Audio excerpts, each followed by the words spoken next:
ને મિત્રો મજામાં?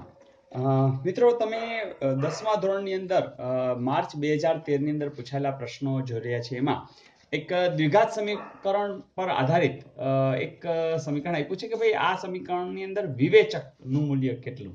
મિત્રો તમને યાદ છે કે જ્યારે કોઈ પણ દ્વિઘાત સમીકરણ હોય ને એનું એક જે મૂળ રૂપ જેને કહેવાય કે વ્યાપક સ્વરૂપ છે એ આપણે આમ લખી શકીએ કે જ્યાં ax વર્ગ વત્તા bx વત્તા c આ a b c અચળ છે. એટલે તમે જેવા તમે આની સાથે સરખાવશો ને એટલે તમને એક વેલ્યુ મળશે.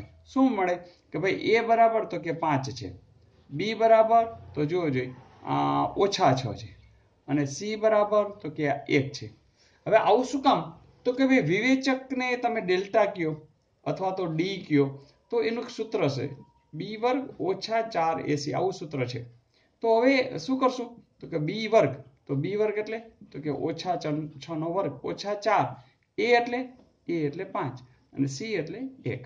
જોજો -6 નો વર્ગ તરત કહેશો ઓછે વત્તા એટલે 36 અને આ ઓછા છે એટલે 5 ચોક 20 એટલે ઓછા 20 એટલે કે તમને જવાબ મળી જશે 36 માંથી 20 છે તો 16.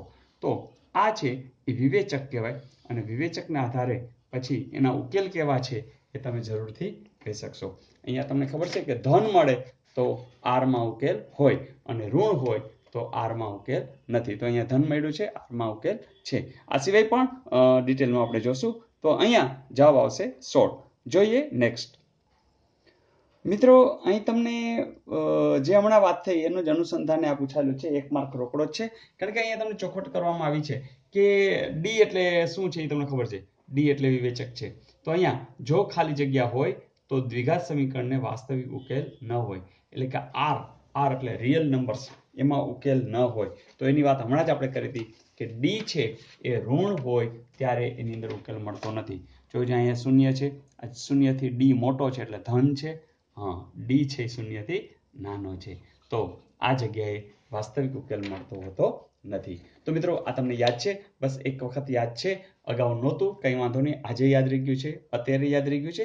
આ યાદ રાખી લેજો કે જ્યારે ડી એટલે કે વિવેચક 0 થી નાનો હોય એટલે કે ઋણ હોય ત્યારે એને વાસ્તવિક ઉકેલ હોતો નથી. Is it okay? જોઈએ નેક્સ્ટ. આ પણ એક જ્ઞાન આધારિત પ્રશ્ન છે. મિત્રો અહીંયા એવું પૂછવામાં આવ્યું છે કે x ની કઈ વેલ્યુ, x બરાબર ખાલી જગ્યા સંખ્યાને સુવર્ણ સંખ્યા એટલે કે ગોલ્ડન નંબર તરીકે ઓળખવામાં આવે છે.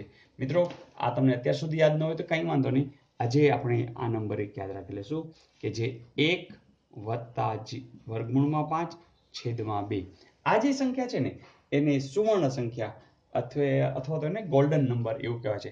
આની વેલ્યુ અંદાજિત 1.61833988 આવી રીતના અનંત સુધી આવે છે.